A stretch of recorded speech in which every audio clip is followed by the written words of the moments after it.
Premier ballon d'or africain de l'histoire, la légende du football Salif Keita est décédé le 2 septembre 2023 à 76 ans.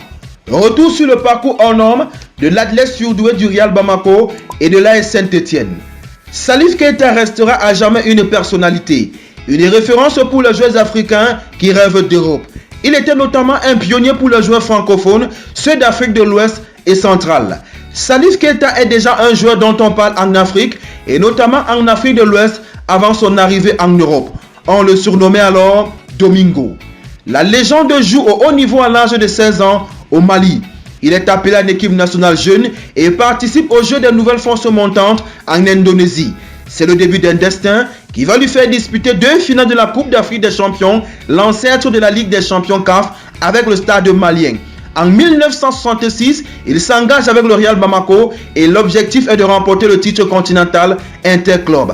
Malheureusement, il est battu par le Stade d'Abidjan le jour de Noël 1966. Après cet échec et tous les titres nationaux qui sont déjà dans son palmarès, Salif Keita décide de tenter l'expatriation à 23 ans. Les autorités maliennes s'opposent à son départ et il dut passer clandestinement par le Libéria où il se fit détrousser avant de prendre l'avion à Monrovia pour la France. Les dirigeants de Saint-Étienne l'attendaient au Bourget où son avion devait initialement se poser, mais il arriva ailleurs et prit un taxi qui le dépose devant le stade Geoffroy Guichard des Verts de Saint-Étienne. En 5 ans, il a remporté 3 championnats de France et 2 Coupes de France. Il inscrit au total 143 buts en 186 matchs, dont 42 lors de la saison 1970-1971 et terminant pourtant à la 2e place du classement des buteurs derrière le Croate Josip Skoblar et ses 44 buts qui établit cette année-là un record toujours en vigueur. Son passage à Saint-Étienne se termina malheureusement par une fâcherie avec son président Roger Rocher.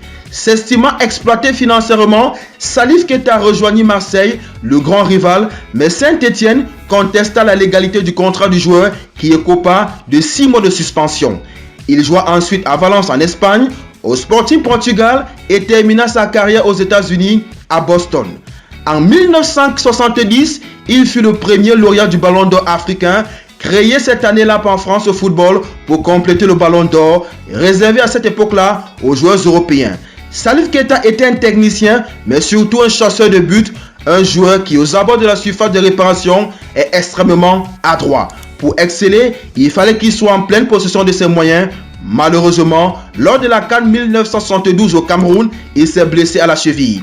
Il participe tout de même à la compétition, mais diminué, il manquera dans les matchs importants, notamment la finale contre le Congo-Brazzaville. Les Aigles du Mali perdront cette finale sans leur arme fatale, la panthère noire Salif Keita. Après sa riche carrière de footballeur, il rentre au Mali où il investit dans l'hôtellerie avant de fonder le premier centre de formation de football de son pays, d'où sortit des talents comme Mamadou Diarra et son neveu Seydou Keita. Il fut aussi président de la Fédération malienne de football de 2005 en 2009 et à partir de 2003, ambassadeur à vie de l'AS Saint-Étienne avec lequel il s'était finalement réconcilié. Son histoire a inspiré le film Ballon d'Or de Cheikh Doucouré en 1994 dans lequel il joue le rôle de l'entraîneur qui forme une future vedette de football.